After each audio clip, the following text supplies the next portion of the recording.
વંદે માતરમ વિદ્યાર્થી મિત્રો, આપણે છેલ્લી વખતે પ્રોનાઉન જે જોયું હતું બરોબર, એની અંદર આપણે કેટલા પ્રકાર શીખી ગયા. જેની અંદર પેલું હતું પર્સનલ પ્રોનાઉન બરોબર છે, જેમાં વ્યક્તિ પોતાના માટે વાપરે છે. બીજું છે રેસિપ્રોકલ પ્રોનાઉન, જેમાં આપણે એકબીજાના ઉપર ડિપેન્ડ રહેતા હતા, એ રીતનું પ્રોનાઉન હતું. હવે આપણે આજે ઇન્ટ્રોગેટિવ પ્રોનાઉન એટલે કે પ્રશ્ન સૂચક સર્વનામ એના ઉપર જઈએ છીએ. પ્રશ્ન સૂચક સર્વનામ એટલે કે વ્યક્તિ કે કોઈ વસ્તુ માટે જ્યારે આપણે એને પ્રશ્ન પૂછવા માટે પ્રયત્ન કરીએ છીએ, આપણે ખબર નથી કે વ્યક્તિ કોણ છે, શું છે, કોણે એને ટૂંકમાં કંઈક વસ્તુ જે છે બીજી આપી અથવા કોના માટે કંઈક કાર્ય કરે છે બરોબર, તો એ પ્રકારના જે પ્રશ્ન પૂછવા છે ત્યારે પ્રશ્ન સૂચક સર્વનામનો ઉપયોગ થાય. હવે પ્રશ્ન સૂચક સર્વનામની અંદર છે એ આપણે કીધું કે વ્યક્તિ કે વસ્તુ માટે પ્રશ્ન પૂછવા માટે વપરાય. તો એની અંદર જે છે વ્યક્તિને કે વસ્તુ માટે જે પ્રશ્ન પૂછવામાં આવે છે એના કુલ 5 પ્રકાર છે બરાબર. એમ તો WH ની વાત નથી કરતા મિત્રો, યાદ રાખજો. WH ની લિસ્ટ તો બહુ લાંબુ છે, પરંતુ અહીંયા ત્યાં ટોપિક છે પ્રોનાઉન. ટોપિક છે પ્રોનાઉન. પ્રોનાઉન એટલે કે સર્વનામ બરાબર, વ્યક્તિ કે વસ્તુ માટે બરાબર, એને સરળતાથી બધા માટે જે નામ આપવામાં આવે છે એને પ્રોનાઉન કહેવાય. આવા નામને પ્રોનાઉન કહેતા હતા, સર્વનામ કહેતા હતા. અને અહીંયા જે પ્રશ્નો છે એ કોઈ પણ માટે પૂછવા હોય બરાબર, કોઈ પણ વ્યક્તિ કે વસ્તુ માટે પૂછવા હોય ત્યારે આ પ્રશ્નો જે છે એ આપણે પૂછી શકીએ છીએ બરાબર. હવે અહીંયા હુ એટલે કોણ, જ્યારે આપણે પૂછીએ છીએ કોણ બરાબર, તો કર્તા જાણવા મળે છે આપણે કે ક્રિયાનો કરનાર કોણ છે બરાબર. whomથી જ્યારે પ્રશ્ન પૂછીએ છીએ ત્યારે આપણે કર્મ જાણવા મળે છે, એટલે કે ક્રિયાપદ પછીનો શબ્દ જાણવા મળે છે. whose એટલે કે સંબંધિત વ્યક્તિ, જે કઈ ક્રિયા છે બરાબર, એમાં આખી વાત આપેલી છે, એમાં સંબંધિત વ્યક્તિનું કંઈક નામ આપેલું હોય તો એ જાણવા માટે આપણે ઉપયોગી થાય. વસ્તુ કઈ વસ્તુ હશે એની સાથે સંબંધ હશે વ્યક્તિનો બરાબર, એ જાણવા માટે ઉપયોગી થાય. which કયું અથવા કયો બરાબર, જે પ્રમાણે મળતું હશે એ પ્રમાણે આવશે. કર્તા વિભક્તિ તરીકે જ્યારે વપરાણું હોય ત્યારે ધ્યાન રાખજો. કર્મ વિભક્તિ તરીકે પણ which વપરાય છે, પણ કર્તા વિભક્તિ તરીકે જ્યારે વપરાય છે ત્યારે કર્તા જાણવા માટે which નો પ્રયોગ થાય, એટલે એને આપણે ઇન્ટ્રોગેટિવ પ્રોનાઉનમાં લીધું છે. કર્મ તરીકે પણ આનો ઉપયોગ થઈ શકે છે. આપણે પ્રોનાઉનની દ્રષ્ટિએ જોવાનું છે. what એટલે શું, તો કે ફક્ત નિર્જીવ માટે વપરાય, ફક્ત નિર્જીવ માટે વપરાય. આ પણ જે છે એ સજીવ માટે વપરાય પણ કર્તા તરીકે વપરાણું હોય ત્યારે બરાબર. આ નિર્જીવ માટે પણ વાપરી શકાય છે, પણ એ ત્યારે કર્તા સ્વરૂપે હોતું નથી. એનું આપણે ઉદાહરણ તમને સમજાવીશું. આપણે એક વસ્તુ કીધી હતી કે અહીંયા જે કંઈ ભણવામાં આવે છે તમારે લખવાનું નથી. તમને જે PDF ફાઇલ મોકલવામાં આવે છે તે પ્રમાણે બુક લખવાની છે અને PDF ફાઇલ જે છે એ તમને મોકલી દેવામાં આવી છે બરાબર. એ આખી કમ્પ્લીટ લખી નાખવાની છે. પાર્ટ નંબર 2 ની જે PDF છે મિત્રો, એ PDF માં જેટલું ખાલી ઓનલાઈનમાં આવે છે એટલું જ PDF માં તમને મોકલ્યું છે બરાબર. કારણ કે એને ખાલી સમજવાનું છે, એ પરીક્ષાની દ્રષ્ટિએ છે નહીં, કારણ કે સમજેલું ક્યાંય જતું નથી. એટલા માટે આપણે એને સમજવા પ્રયત્ન કરીશું અને એનું ઉપર છેલ્લું જે લખાણ છે એ કરીશું. પરીક્ષાની દ્રષ્ટિએ આપણે એ લખ્યું નથી. પરીક્ષાની દ્રષ્ટિએ ખાલી એમાં જેટલા વાક્યો મેં તમને આપ્યા છે ઉદાહરણ સ્વરૂપે એમાંથી પૂછાઈ શકે, એ સિવાયની વધારાની એક્સરસાઇઝ નથી. જ્યારે પાર્ટ 1 માં તમને જે એક્સરસાઇઝ આપી છે એ પૂછાઈ શકે છે બરોબર, એમાંથી કોઈ પણ પ્રશ્ન પૂછાઈ શકે છે. પાર્ટ 2 માં ખાલી ઉદાહરણો તમારે યાદ રાખવાના રહેશે. હવે what એટલે તો કે શું, ફક્ત નિર્જીવ માટે વપરાય. આ બધાનો આપણે પરિચય મેળવો. હું તેને તારી મેથ્સની બુક આપીશ બરોબર. અહીંયા હું છે, આપવાની ક્રિયા કોણ કરશે, તો કે હું વાળા ભાઈ કરશે, એટલે વાક્ય આ રીતે થાય. I હજી આપી નથી પણ આપશે, ભવિષ્યકાળની વાત છે બરાબર. તો કે I will give. શું કરશે તો કે આપશે. અને શું આપશે તો કે તારી મેથ્સની બુક. આખું ભેગું છે બરાબર, તારી મેથ્સની બુક. તો યોર મેથ્સ બુક, કેપિટલમાં મેથ્સ, અને તેને એટલે ટુ હિમ.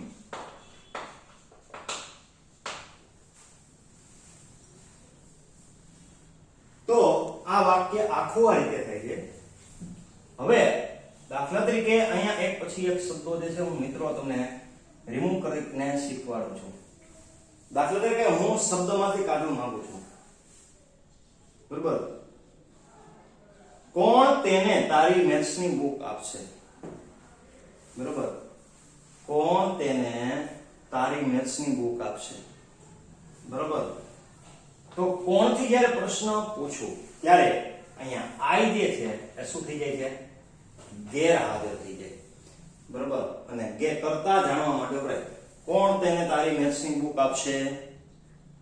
બરાબર, કોણ તેને તારી મેથ્સની બુક આપશે એટલે કે ભાઈ હું જ આપીશ. બરાબર, એટલે કરતા જાણવા માટે વપરાણો. બરાબર. તો કરતા તરીકે આપને આઈ મળ્યું. તો અહીંયા જે પ્રશ્ન પૂછીએ છીએ ત્યારે who will give your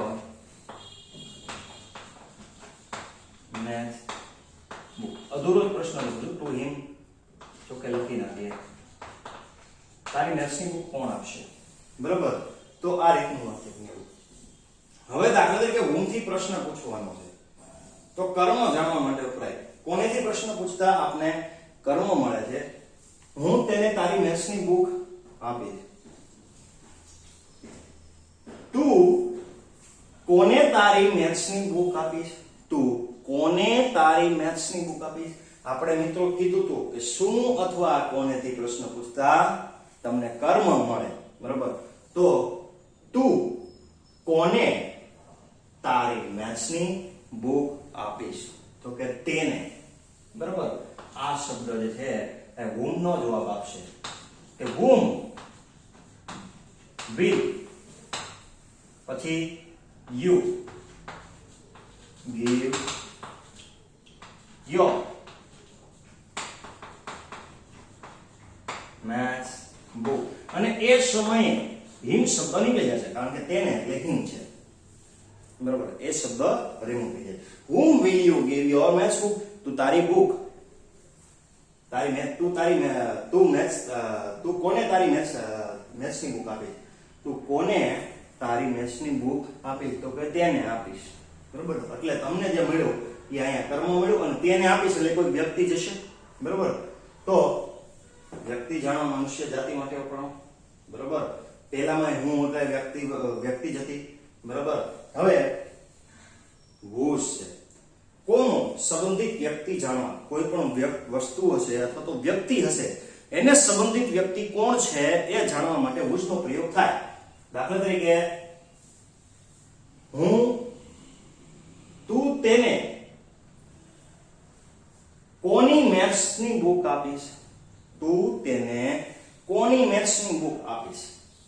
કોની તો કે તારી.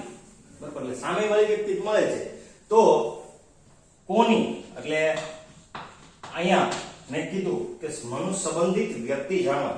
સંબંધિત વ્યક્તિ જાણવા એટલે સંબંધિત એટલે કોને સંબંધિત? તો કે જે કઈ વસ્તુ છે એને જ સંબંધિત. તો અહીંયા સંબંધિત વસ્તુ શું છે?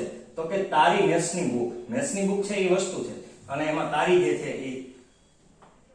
એ સંબંધિત વ્યક્તિ આપશે. બરાબર. તો whose maths book એ શબ્દ હંમેશા ભેગો રહેશે. બરાબર. whose maths book will you give? will you give? અને to him ત્યારે આ શબ્દ જે છે બરાબર ક્યાં ગયો? અહીંયા યોર શબ્દ જે છે એ નીકળી જશે. give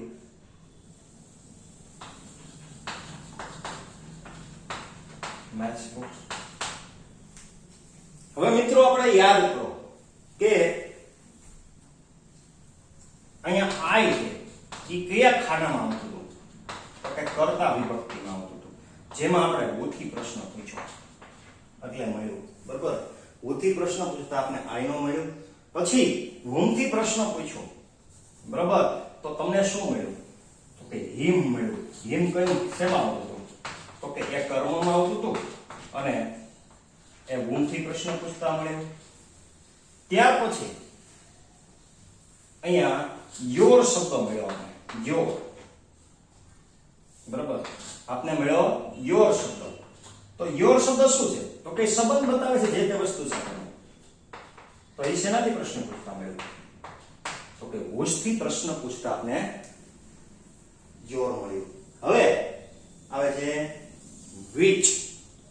which એટલે કર્તા વિભક્તિ તરીકે વપરાય ત્યારે કર્તા જાણવા માટે વપરાય છે. બરાબર, કર્તા વિભક્તિ જાણવા તરીકે વપરાય ત્યારે કર્તા જાણવા માટે વપરાય. કર્તા વિભક્તિ તરીકે જ્યારે વપરાવાનું હોય ત્યારની વાત છે. હું તેને તારી મેથ્સની બુક આપીશ. તું તેને તારી કઈ બુક આપીશ? તું તેને તારી કઈ બુક આપીશ? કઈ બુક? તો અહીંયા તમને જવાબ શું મળે? Okay, maths. પણ અહીં આપણે કીધું કર્તા તરીકે નથી વપરાવાનું, કર્મ તરીકે વપરાવાનું છે. કર્તા તો અહીંયા છે તું. બરાબર, આપવાની ક્રિયા કોને કરવાની? તું વાળાને. તો અહીંયા કર્મ તરીકે પ્રશ્ન છે. તો કર્તા તરીકે પ્રશ્ન હોય એવું શું? બરાબર, તો એના દાખલા તરીકે ઉદાહરણ, તે છોકરો મને રોજ ખીજવે છે. બરાબર, આ વાક્ય છે, તે છોકરો રોજ મને ખીજવે છે. કોણ ખીજવે છે? તે છોકરો. કયો છોકરો ખીજવે છે? ધ્યાન રાખજો, ફોકસ કરજો. કયો છોકરો? તો કે તે છોકરો. કયો છોકરો? તે મળ્યું મને. જવાબમાં શું મળ્યું? તે. બરાબર, કયો છોકરો? તો કર્તા વિભક્તિ તરીકે વપરાય ત્યારે કર્તા જાણવા માટે વપરાય છે. કયો છોકરો તને ખીજવે છે? તો કે તે છોકરો. બરાબર, તો અહીંયા તે છોકરો એ શબ્દ તરીકે મળશે એટલે which boy. which boy અને ખીજવે છે, રોજની એનું રૂટીન હશે ખીજવવા માટેનું. બરાબર, એટલે છોકરો એક જ છે, ખબર પડી જાય છે કયો છોકરો ખીજવે છે. એટલે which boy teases you every day. તો અહીંયા તમને કર્તા મળે છે. આમાં શું મળતું હતું? તો કે કર્મ મળતું હતું તમને. બરાબર, તો આ વાક્યને કઈ રીતે બનાવે છે એ પણ હું શીખવાડી દઉં છું. તું તેને તારી કઈ બુક આપીશ? તો ધ્યાન રાખજો, which book will you give? which book will you give? which book. બરાબર, આ પ્રશ્નની અંદર જો ખાલી તેની જગ્યાએ which જ મૂકવાનું છે, બાકીનું વાક્ય જે રીતે છે એ રીતે જ આવશે. who ની જેમ જ કાર્ય કરે છે. who વાળા પ્રશ્ન છે એની જેમ જ કરે. who વાળા વાક્ય શું કરે? તો ખાલી I નું સ્થાન લે છે, બાકીનું વાક્ય એમનામ જ રહે. બરાબર, તો અહીંયા કર્તા તરીકે જ્યારે પ્રશ્ન પૂછવાનો હોય ત્યારે which ખાલી લાગી જાય આગળ, બાકીનું બધું એમનામ રહે. બરાબર, તો અહીંયા જોઈએ કે કર્મ, તું તેને તારી કઈ બુક આપીશ? which book will you give? અહીંયા you જે છે આપવા વાળો ક્રિયા છે એ તો હાજર છે. કર્તા જાણવા હોય શું હોવું જોઈએ? તો કર્તા જાણવા માટે વ્યક્તિ છે ગેરહાજર હોવો જોઈએ. તો which book will you give? બરાબર, તું તારી કઈ બુક આપીશ? તો બસ આટલો જે છે પ્રશ્ન થશે. બરાબર, આ જે છે કર્મ તરીકે છે, આ છે કર્તા તરીકે છે. તો આપણે એ વસ્તુમાં નહીં પડીએ કર્તા તરીકે કે છે કર્મ તરીકે. આપણે ટૂંકમાં ખાલી જગ્યા પૂરતા આવડવી જોઈએ. બસ મુખ્ય હેતુ આ છે, ખાલી જગ્યા પૂરતા આવડવી જોઈએ. તો I કર્તા, who him છે કર્મ તરીકે, whom your છે એ તમને મળ્યું સંબંધ તરીકે. હવે જ્યારે તમે આમાં which થી પ્રશ્ન પૂછ્યો તો તમને શું મળ્યું? તે. બરાબર, which થી જ્યારે તમે પ્રશ્ન પૂછ્યો ત્યારે તે મળ્યું. તે એટલે કોણ?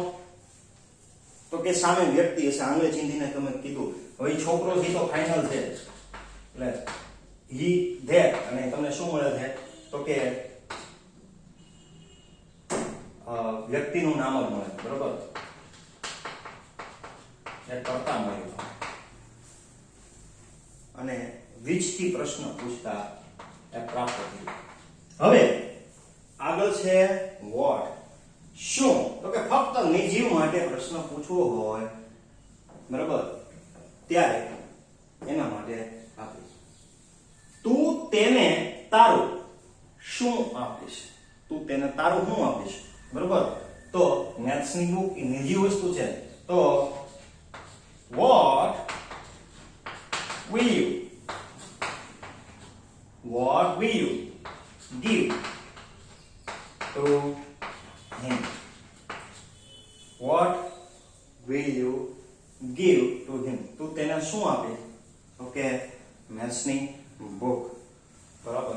તો એ આપને જવાબ મળે છે અને એ જવાબ છે શું છે તો કે નિર્જીવ વસ્તુનું નામ આપે છે, બરાબર. અહીંયા તમને જવાબ આપે છે કે મેથ્સ ની બુક. શુંથી પ્રશ્ન પૂછતા. તો વિદ્યાર્થી મિત્રો, તમને આ વસ્તુ જે છે એ ક્લિયર થઈ ગઈ હશે કે વુ છે એ કર્તા જાણવા માટે વપરાય, ગુમ છે કર્મ જાણવા માટે, હુશ છે એ કોઈ પણ વ્યક્તિ સંબંધિત વ્યક્તિ કોણ છે, વસ્તુ કે વ્યક્તિ સાથેની સંબંધિત વ્યક્તિ કોણ છે. which છે કયું, કઈ અને કયો.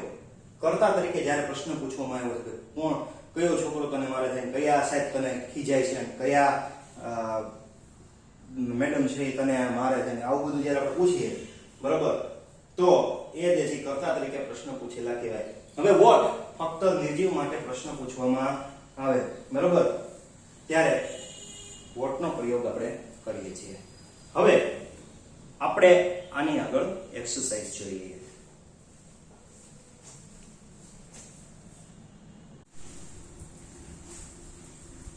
હવે વિદ્યાર્થી મિત્રો, એક્સરસાઇઝ ઉપર આપણે આવીએ. એક્સરસાઇઝ ઉપર આવશું ત્યારે આપણે કેટલીક વસ્તુ જે છે એ નોટ કરીશું. એ તમારે પણ ખ્યાલ રાખવાનો છે કે કઈ રીતે કરવું. ખાસ તો જો વાક્ય રચનાઓ યાદ ન રાખવી હોય તો ગુજરાતી કરતા થોડું શીખી જઈએ એટલે આપણે ઓટોમેટિક જે છે જવાબ મળી જાય છે. તમારે ગુજરાતી કરવાની જરૂર રહેતી નથી. અહીંયા who એટલે કોણ છે, whom એટલે કોને છે અને whose એટલે કોનું છે. who એટલે કોણ, whom એટલે કોને અને whose એટલે કોનું. Blank's book is this. book છે, book, આ book છે. કોણ છે એ ન ભળે. આ book કોણ છે ભળે ન ભળે. આ book કોની છે, કોને છે, આ book કોને છે ન ભળે. whose book, આ book કોની છે. whose book is this. આ ઓપ્શન રાઈટ થશે. Black sings good song. sings ગાવ, good song ગીત ગાય છે. ગીત ગાય છે કોણ? ડાયરેક્ટ ખબર પડે. કોને ગાય છે, કોને સારા ગીત ગાય છે ન બોલે. કોનું સારું ગીત ગાય છે ન બોલે. કોણ ગાય છે એ મહત્વનું રહેશે ને, એટલે હું સિલેક્ટ કરી દઈશ ઓટોમેટિક. ત્રીજું, blanks do you know in this office. do you know એટલે તમને ઓળખવું, in this office અને આ ઓફિસમાં, બરોબર, તમને ઓળખવું, તમને ઓળખે છે આ ઓફિસમાં, તમને ઓળખે છે આ ઓફિસમાં. કોણ, કોણ તમને ઓળખે છે આ ઓફિસમાં, બરોબર.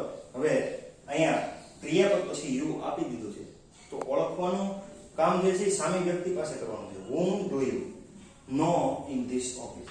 તમે આ ઓફિસમાં કોને ઓળખો છો એ ભળે. કોણ તને આ ઓફિસમાં ઓળખે છે એવું તો ન જ કહી શકાય, બરોબર, બરોબર. તો whom જે છે એ સિલેક્ટ થશે.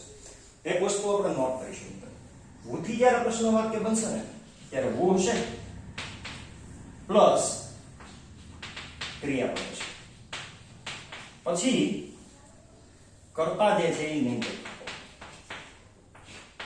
ક્રિયાનો કર્તા આઈ, વી, યુ, દે, હે, શી, હી, આઈ, વી, યુ, દે, હી, શી, ઈટ, છોકરા છોકરીનું નામ આવું કાંઈ પણ દેખાતું હશે નહીં. એટલે કે સીધું જ કર્મ આવી જાય, સ્થળ આવી જાય, સમય આવી જાય, બરોબર. આ રીતે યાદ રાખવાનું છે who માટે. બીજું વોટ, whom. whom માં શું થશે? તો કે whom પછી છે તરત જ શું છે? તો કે ક્રિયાપદ છે. શું છે? ક્રિયાપદ. પછી હશે કર્મ, સોરી ક્રિયાપદ હશે, પછી હશે કર્તા, પછી કર્મ છે. બરાબર. ત્યાર પછી whose, તો whose પછી કંઈક નામ હશે. બરાબર, એટલે કર્મ તરીકે હશે, નામ હશે, કંઈક નામ હશે. અને એ નામ જે હશે, બરાબર, એ કાં તો સજીવ હશે કાં તો નિર્જીવ હશે. કારણ કે આપણે અહીંયા જોઈ ગયા કે આ ભાઈ whose સંબંધિત વ્યક્તિ જાણવા, તો કોઈ પણ વસ્તુ કે વ્યક્તિની સાથે સંબંધ જાણવા માટે whose તરીકે કર્મ કે કોઈ પણ નામ આપ્યું છે. બરાબર. આગળ આપણે જોતા જઈએ, પરિચય મેળવીએ. Blanks is your father name. આપને ખબર છે what is your father name? બરાબર. તારા પપ્પાનું નામ શું છે? કયું તારા પપ્પાનું નામ છે? ન ભળે. તારા પપ્પાનું નામ કોનું છે? એ ભળે ન ભળે. what is your father name? તારા પપ્પાનું નામ શું છે? Blanks teaches you English. Blanks teaches you English. English you એટલે તને, ટીચ એટલે ભણાવો. કોણ ભણાવે છે? કોને ભણાવે છે? બરોબર. whom ન ભણે, કારણ કે whom પછી શું જોઈએ? તો કે ક્રિયાપદ જોઈએ અને પછી કર્તા જોઈએ. બરોબર. who teaches you English? તને ઇંગ્લિશ કોણ ભણાવે છે? સામાન્ય રીતે પેટર્ન ઉપર ન જતા, બરોબર, આપણે ટ્રાન્સલેશનને મહત્વ આપશું. who teaches you English? તને ઇંગ્લિશ કોણ ભણાવે છે? બરોબર. કોને ભણાવે છે એવું અમાર છે જ નહીં. બરોબર. whom teaches you English, કોને તને ઇંગ્લિશ ભણાવે છે ન ભણે, કાંઈ આખું વિચિત્ર વાક્ય થઈ જાય. બરોબર. આપણે વાક્યના મીનિંગને મહત્વ આપીશું. do you want to meet? મળવું છે. બરોબર. તારે મળવું છે. કોને? તો whom do you want to meet? A option આવશે. બરોબર. ત્યાર પછી Blanks is playing on the terrace. ખાલી જગ્યા ટેરેસ ઉપર રમે છે. બરોબર. તો કોણ રમે છે, કોને રમે છે અને કોનું રમે છે? શું મળે? તો કે કોણ રમે છે. બરોબર. એટલે who is playing on the terrace? Terrace પર કોણ રમે છે? પછી do you want, બરોબર, do you want જોઈએ છે, તારે જોઈએ છે. શું પણ, એટલે what do you want? તારે શું જોઈએ છે? બરોબર. અહીંયા ભલે તારે કોણ જોઈએ છે, who do you want નહીં, ન ભળે. whose do you want? કોનું તારે જોઈએ છે, ન ભળે. બરોબર. આખું વિચિત્ર વાક્ય થઈ જાય. એટલે what છે એ આવશે. ત્યાર પછી Blanks broke this glass. આ ગ્લાસ તોડ્યો. બરોબર. કોણે તોડ્યો? તો કે who broke this glass? આ ગ્લાસ કોણે તોડ્યો? મીનિંગ ઉપર જજો. બરોબર. Blanks of this boy is your friend. તો અહીંયા જે છે which of this boy, આ છોકરામાંથી તારો મિત્ર છે. આ છોકરાઓમાંથી કયો તારો મિત્ર છે? ઈ ભલે. આ છોકરાઓમાંથી કોણ પછી મેં કીધું ક્રિયાપદ જોઈએ, એ તો છે નહીં. બરોબર. એટલે એ તો ઓટોમેટિક કેન્સલ થઈ જાય. અને છેલ્લે છે whom of this, કોને, આમાંથી કોને તારો મિત્ર છે, એ પણ આમાં મળતું નથી. એટલે આમાંથી કયો તારો મિત્ર છે, એટલે બીજની પસંદગી કરીએ. મિત્રો, આ જે ખાલી જગ્યાઓ છે ટ્રાન્સલેશનને મહત્વ આપીને પૂરવાની થાય.